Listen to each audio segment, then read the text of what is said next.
Salut et bienvenue dans ce nouveau vlogcast. Aujourd'hui, tu l'entends sûrement, j'enregistre tout en extérieur. Et donc à la base, ça devait être un seul podcast, mais j'ai vraiment beaucoup itéré dans ce vlogcast. J'ai parlé de au moins 4 ou 5 choses totalement différentes. Du moins, c'est assez difficile de faire des liens. Du coup, j'ai décidé donc de le couper en deux. Donc, ce premier vlogcast qui en fait est enregistré le même jour sera coupé en deux. Donc la première partie dans ce vlogcast aujourd'hui, je vais te parler d'ambition et de Disney parce qu'il y a un lien. Et donc demain, dans la suite de ce vlogcast, dans la partie 2, je te parlerai plutôt de contenu et un peu des vendeurs de rêves dans le monde du contenu. Donc je voudrais commencer avec l'ambition. Et l'ambition, c'est vraiment au final, à mon sens, le truc le plus mal vu en France au final. Et c'est pas forcément l'échec, enfin tout ça, ça en fait partie. Ça fait partie d'un tout. Mais être ambitieux, c'est très vite mal vu. Et je trouve qu'ambitieux en France, quand tu dis ouais, je suis ambitieux, les gens entendent ouais, t'es un connard qui veut devenir riche en se faisant de l'argent ou en ayant un succès sur le dos des autres. Alors que pas du tout. On peut avoir une ambition personnelle qui d'ailleurs même pas forcément la même ambition pour tous. C'est-à-dire que tu peux te dire je suis ambitieux, avoir un objectif qui force pour quelqu'un d'autre sera pas du tout ambitieux.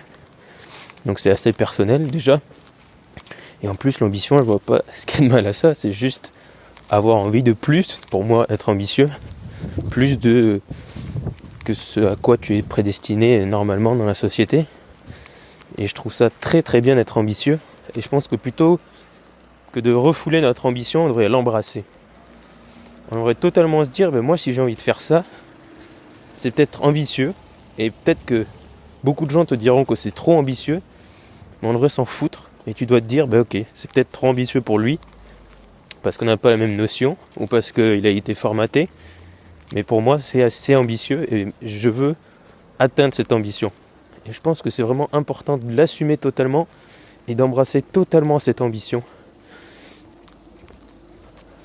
Donc si tu as des rêves, des trucs que la plupart des gens te diraient « Oh non mais c'est impossible » ou « Attends, t'es trop ambitieux là, t'y arriveras jamais », tu t'en fous.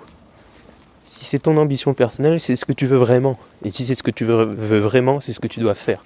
Il n'y a pas à réfléchir plus. Donc là on est jeudi 14 ou 15 décembre. Et donc il y a Disney qui vient de racheter la 21st Century Fox. Tu peux te demander pourquoi je te parle de ça. Parce que quand j'avais fait le podcast sur Amazon va gagner, j'avais vu que Disney était dans les trucs de rachat. Et il faut savoir qu'en fait on pourrait se dire oui ça peut intéresser que les gens qui font du cinéma, mais pas du tout. Parce que pourquoi Disney a racheté, donc je crois qu'ils ont racheté pour 50 milliards, 51 milliards, un truc comme ça, de dollars, donc 40 milliards d'euros. Bon, 3 fois rien. Et on pourrait se dire pourquoi est-ce qu'ils ont racheté la Fox pour aussi cher. Est-ce que c'est juste pour faire d'autres films avec les X-Men ou quoi? Oui, mais pas que, parce que sinon ce serait pas assez rentable. En fait, ce que Disney a aussi racheté, c'est le service de vidéo à la demande que la Fox était en train de développer. Alors je sais plus le nom, je crois que c'est Hulu, mais qui représente absolument rien pour l'instant. Mais qui a du coup déjà un petit développement. Ils partent pas d'une base. Ils ne partent pas de rien, pardon. Et du coup, Disney a racheté ça en fait, aussi. Parce que Disney veut développer sa plateforme de vidéo à la demande, comme Netflix et comme Amazon Vidéo. Parce qu'ils ont vu que Netflix n'était pas forcément intouchable, puisque Amazon Vidéo prend des parts de marché petit à petit, et de plus en plus. Et donc, en voyant ça, Disney qui a un empire des films quoi, qui peut, si déjà imagine Disney retire tous les films de Netflix, c'est-à-dire qu'il n'y a plus aucun, il y en a encore, mais il n'y a plus de Pixar, il n'y a plus de dessins animés quoi, il n'y a plus de films de super-héros, il n'y a plus de Star Wars, il reste plus grand-chose, même s'il reste encore d'autres films, bien sûr, à Disney c'est pas tous les films, mais voilà, ils ont vraiment un pouvoir énorme sur ces plateformes, et du coup ils ont fait, stratégiquement c'est super, parce qu'ils ont les moyens d'enlever des films de Netflix et du coup de vraiment mettre dans la mouise un concurrent. Et en plus, eux, vu que c'est leur film, ça leur coûte rien, les droits et tout, de les mettre sur leur propre plateforme, et du coup leur argent ira directement vers eux. Et c'est un mouvement très malin. On pourrait se dire c'est hyper cher comme d'habitude dans ces trucs là, mais c'est extrêmement malin. Et d'ailleurs, pour la petite histoire, je vais peut-être dire une grosse connerie, mais il me semble que Disney a racheté Star Wars pour 2 milliards ou 6 milliards. Enfin, honnêtement, dans mes souvenirs, c'était vraiment pas cher. Et d'ailleurs, pas mal de gens se sont foutus de la gueule de George Lucas, qui est donc le gars qui a créé Star Wars et tout l'univers autour de Star Wars. Puisqu'au final, Star Wars, ça rapporte tellement d'argent, c'est une des franchises qui rapporte le plus d'argent dans le monde, avec tous les produits dérivés. Et ce depuis longtemps, et bien avant que Disney ne rachète Star Wars. Et du coup, au final, c'est parce que Lucas, lui, l'argent, il en avait déjà, et il s'en foutait un peu. Donc il n'a pas voulu négocier le truc le plus cher de tous les temps, parce que voilà, il s'en foutait un peu du prix. Par contre, la Fox, ils ont plus d'intérêt, même si la Fox existera toujours, je pense, enfin, il me semble. Mais dans le montage, c'est prévu comme ça. Mais du coup, ils feront partie de Disney, les bénéfices iront à Disney, etc. Et donc, c'est un move très, très intéressant. Et on pourrait se dire, mais pourquoi Disney, qui est déjà très riche à Star Wars et plein d'autres trucs, voilà, ils sont pas dans la mouise financière, Disney fait un si gros mouvement. Donc c'est non seulement pour avoir ce truc de vidéo, mais parce que Disney se rend compte que le monde part en digital et qu'aujourd'hui il faut avoir une emprise partout.